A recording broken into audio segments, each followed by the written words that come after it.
பிஸியான மார்னிங்க்கு ஈஸியான ஒரு லஞ்ச் பாக்ஸ் வச்சு சொல்லட்டா? கண்டிப்பா லஞ்ச் பாக்ஸ் வந்து எம்ப்டியா வரும். இந்த தக்காளி தொக்கு நீங்க செஞ்சு குடுக்கும்போது. இதுக்கு வந்து ஒரு சீக்ரெட்டான ஒரு மசாலா இருக்கு. அது போட்டா தான் வந்து இந்த தக்காளி தொக்கு வந்து இன்னும் கொஞ்சம் ஸ்பெஷல் ஆகும். எப்படின்னு வந்து சொல்றேன். வீடியோ வந்து சேவ் பண்ணி வச்சுக்கோங்க. இப்போ ஒரு பேன் வச்சுட்டு அதுல வந்து 2 ஸ்பூன் வந்து நல்லெண்ணெய் ஆட் பண்றேன்.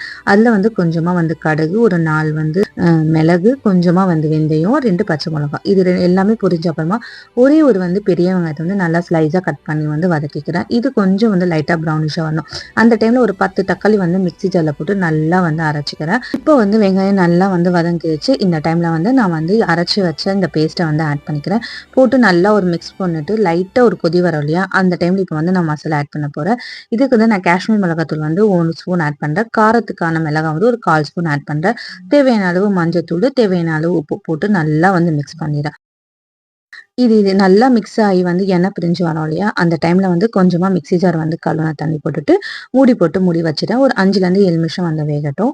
இப்போ சீக்ரெட் மசாலா வந்து சொல்றேன். இதுக்கு வந்து ஒரு பேன் வச்சுட்டு ட்ரை ரோஸ்ட் பண்ண போறோம். 1 ஸ்பூன் கடுகு, 1 ஸ்பூன் வந்து சீரகமும், 3/4 ஸ்பூன் வெந்தயம் இத நல்லா ட்ரை ரோஸ்ட் பண்ணிட்டு, ஒரு கைக்குத்து வந்து கருவேப்பிலை நல்லா லாஸ்ட்டா ஃபைனலா ஸ்டவ் ஆஃப் பண்ணும்போது போட்டுட்டா நல்லா கிரிப்ஸி ஆயிடும்.